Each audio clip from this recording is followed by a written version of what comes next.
Masjid-i Quboda, Madina-i Munawvarada Payg'ambarimiz sollallohu alayhi vasallam sahobalar bilan o'tirsalar, bir kichkina bola, yosh bola kirib keldi. Payg'ambarimiz sollallohu alayhi vasallam o'rinlaridan turib haligi bolani kutib oldilar. Masjid-i Quboda, Madina-i Munawvaraga borgan odam Masjid-i Quboga kirib 2 rakat namoz o'qiydi.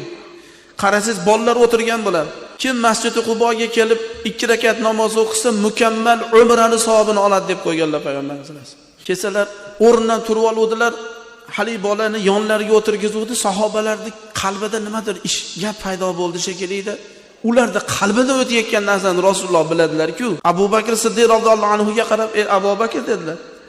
Bu kichkina bola nevaradan kichkina go'day bolani Rasululloh bizni tepamizga o'tirgizib oldi deb xafa bo'lmanglar dedilar. Bu bola dedilar, sizlar aytmagan salovatni menga aytadi dedilar. Bu bola bugun meni yonimda o'tiradi, jannatda ham meni yonimda bo'ladi dedi. Muhtaram jamoat, kim bu hadisni o'qib salovatga qiziqmaydi? Kim Rasululloh sollallohu alayhi va sallam bilan ziyorat qilishni xohlamaydi? Ey muhtaram jamoat, quyosh, dunyoni yoritayotgan quyoshning nuri Payg'ambarimiz sollallohu alayhi va sallamning nurlarining oldida nur emas. Kim qiziqmaydi bunga? Allohumma solli ala sayyidina Muhammadin bi'adadi man salla alayhi va solli ala Muhammadin bi'adadi man lam yusalli alayhi va solli ala Muhammadin kama tuhibbu va tarda an yusalla alayhi.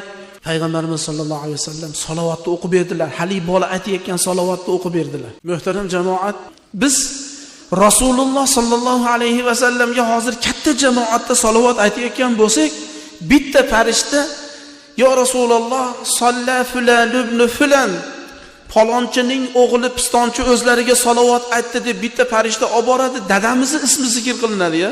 Agar muborak ravoi mutahharalarda Ravza-i sharifalarning oldida turib salovat aytsa nima bo'ladi? Man solla alayya inda qabri raddallohu alayya ruhi dedilar. Agar ummatim meni qabrim oldiga kelib turib menga assalatu vassalamu alayka ya Rasululloh desa, Alloh jalla va ala jasadimga ruhni qaytib beradi.